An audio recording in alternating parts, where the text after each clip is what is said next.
May tanong sa akin, hindi po ba sila dumadaan muna sa barangay halls para iparating sa may utang na kailangan nila mag-usap ng harapan o personal para solusyonan ang nasabing usapin na utang? Orit, napakagandang mensahe po nito, pero bago ho natin sasagutin, imbitahan ko ho muna sana kayo na pakisuportahan po sana ang aking mga social media accounts sa YouTube, Facebook, and TikTok. Sa video po natin, alamin po natin kung bakit hindi na kailangan pang dumaan sa barangay yung mga ganitong klaseng usapin.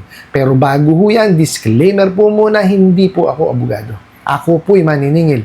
Lahat po na sinasabi natin sa ating mga video is based on my experience at syempre po sa atin pong pagsaliksik at pagtatanong sa mga kaibigan po nating abogado. At isa pa po, hindi ko po inukonsente ang hindi pagbabayad ng utang dahil ang utang ay responsibilidad at obligasyon na dapat po nating bayaran. Ang hindi po ako pabor ay doon sa maling pamamaraan ng pautang at maling pamamaraan ng paniningil. Sagutin po natin yung pinadala niyo pong mensahe. So, ang tanong nga po is, hindi po ba sila dumadaan muna sa barangay para iparating sa may utang na kailangan nilang mag-usap ng harapan o personal para masolusyonan po yung nasabing usapin na utang? Okay, unang-una pong dahilan dyan is hindi naman nakikipag-usap po talaga ng maayos itong mga bugo katabusadong online lending apps.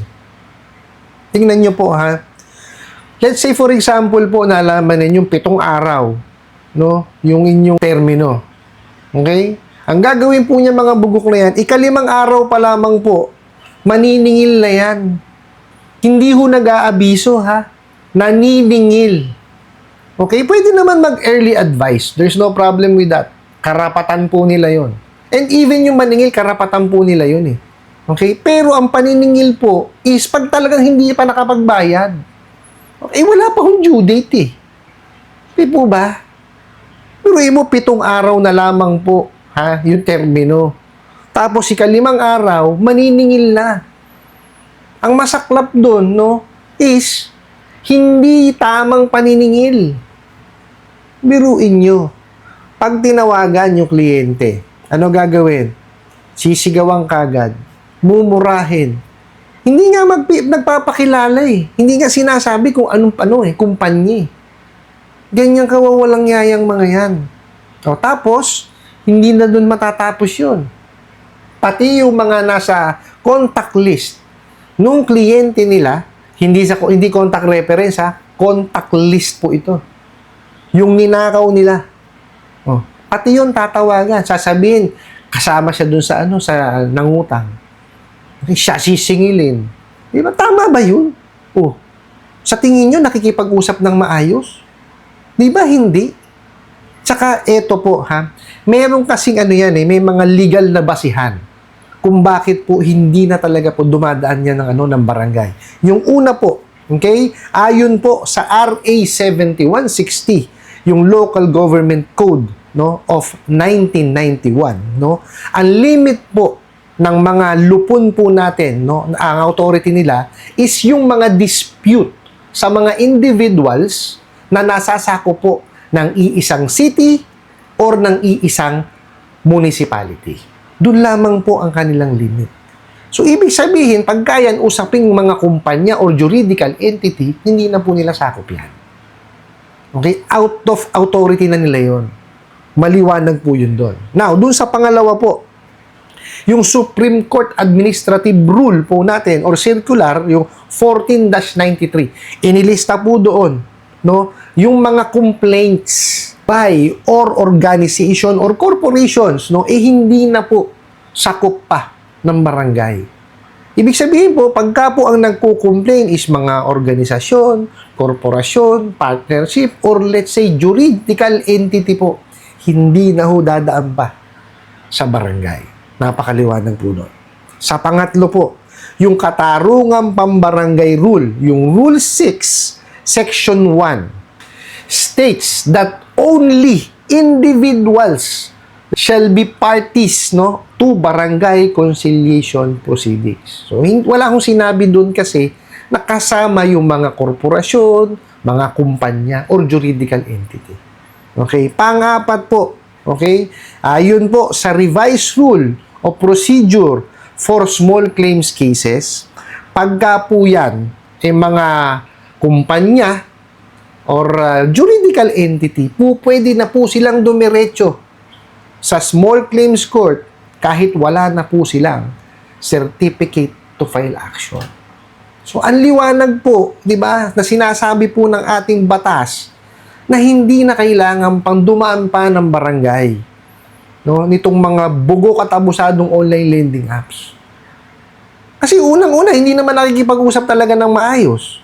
Diba? Ginagawa lamang po nila talagang panakot yan. Talagang katakot-takot na mensahe po ang aabutin nyo dyan sa mga yan. Sasabihin yan, oh, alam na ni Kapitan. Sasabihin pa yung pangalan ng Kapitan. Yung iba naman po nating mga kababayan natatakot doon kasi bakit alam yung pangalan ng Kapitan? Napakadali hong mag-search online. Diba? Kasi kailangan po, ang pangalan naman talaga ng mga natin, mga barangay officials natin is naka-public. Oh. Kaya madali nilang humalaman yun. So, isa ho yun sa panakot nila. Alam na ni Kapitan yan. Oh. Alam na ni XO yan. Marami hong sinasabi yung mga bugok na yan. O tas sasabihin pa yan, may dala kaming warrant. Diba? Isasama namin ng barangay, ninyo, officials ninyo. Ha? Diba? Maraming kalokohan po itong mga bugok at abusadong online lending apps. No, para lang po mga pangaras. Kasi tinatakot po nila yung kanilang mga kliyente para magbayad. So, ibig sabihin, hindi ho naniningil. Di po ba? May tamang pamamaraan po ng paniningil eh. Di ba? Tsaka in the first place po, hindi ho tama yung kanilang pagpapautang. Doon ho nagsisimula yan eh. Kasi wala naman po tayong dapat usapin dito na pupunta pa ng barangay o kung saan man dapat pag-usapan yan kung tama yung kanilang pamamaraan ng pagpapautang. Oh. Unang-una, tignan nyo yan false yung advertisement nila. Oh. Kahit illegal yung mga yan or hindi rehistrado, sasabihin doon sa advertisement, registered sila. Pangalawa, bago ka makapasok doon sa kanilang apps, re-register ka. Oh. Manghihingi muna ng access yan. Oh. Bakit nanghihingi ng access? Para nakawin yung information sa cellphone mo. Yun yung sinasabi ko, nakukuha ho nila yung mga contact list po ninyo. Para po iyon, matatawagan po nila pag hindi ho kayo nakabayad sa takdang panahon. Ginagawa nilang collateral. Mga bugok yan eh. Oh, tapos, ito pa ang pinakamasakit. Pag nakuha na pangalan mo at nakabigay mo na rin ang cellphone number mo, padadalang ka na kagad ng pera niyang mga yan na hindi mo alam kung para saan. Diba? Meron ho tayong batas, the Truth in Lending Act. It's a very, very important law. Ba't hindi nila sinusunod? Diba? Ayon po sa batas na yon, kailangan fully disclose yung true value nung inuutang po ng kanilang kliyente para maintindihan at malaman ng kliyente kung ano po yung kanyang obligasyon. Diba? Hindi ho alam kung magkano yung approved. Diba? Hindi alam kung ilang percent ang interest rate. Hindi ho alam kung ilan ang ikakaltas o magkano ikakaltas na processing fee. Hindi ho alam kung magkano yung loan proceeds na marireceive. Hindi alam kung gaano kahaba ang termino. Oh. Hindi ho alam yung totoong amount nung loan. Hindi alam kung magkano yung magiging penalty kung sakasakali lumagpas. Di po ba? Hindi ho nila sinasabi yan. Kasi po, pag sinabi nila yon ay wala hong mangungutang sa kanila. Totoo po yan. Kasi any person na pag nalaman po yung halaga nung interest nila, abay, wala na hong mangungutang sa kanila. Biruin nyo, kalahati na kagad, kakaltasin. Sino hong makikinabang doon sa utang? Sila lang. Di po ba?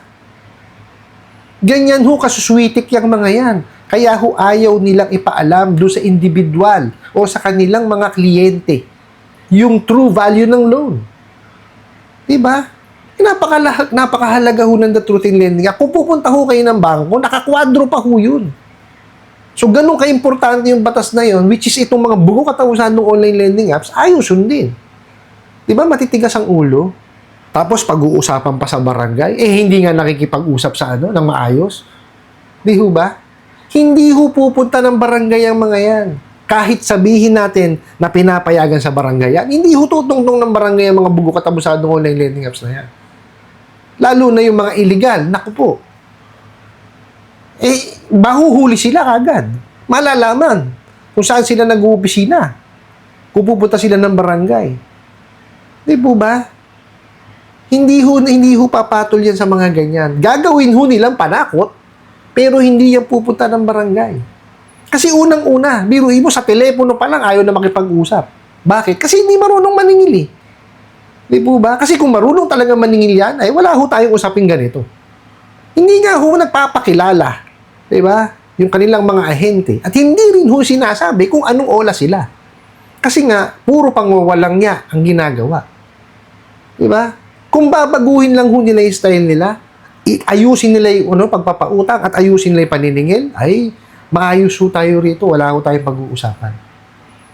Okay po? Kaya po, hindi yan talaga mapupunta sa barangay. Inilista ko na ho sa inyo, sinabi ko na ho sa inyo yung yung legal basis mismo. No? Kaya itong mga bugo katabusado online lending apps, pagka minessage kayo niyang mga yun na alam na ni Kapitan yan, pupunta kami sa barangay, ay hindi ho totoo yun. Takot lang ho niyang pumunta sa barangay, lalo yung mga illegal na yan. Kasi pagka yan, nagpunta ng barangay, madadampot sila. Kasi illegal eh. Diba? Doon pa nga lang sa pagtawag, ayaw na magpakilala. Magpapakita pa ba yung mga bugok na yan? Ano po? I hope nasagot ko po itong katanungan na to at sana po yung makatulong. Maraming salamat po sa inyong walang sawang pagsuporta at panonood sa aking mga video. Maraming salamat po sa inyong pag-like, pag-share, pag-comment at pagtatanong. And kunin ko na rin po itong opportunity na to na imbitahan po sana kayo na pakisuportahan po sana ang aking mga social media accounts sa YouTube, Facebook, and TikTok. Hanggang sa muli po. Yun lang.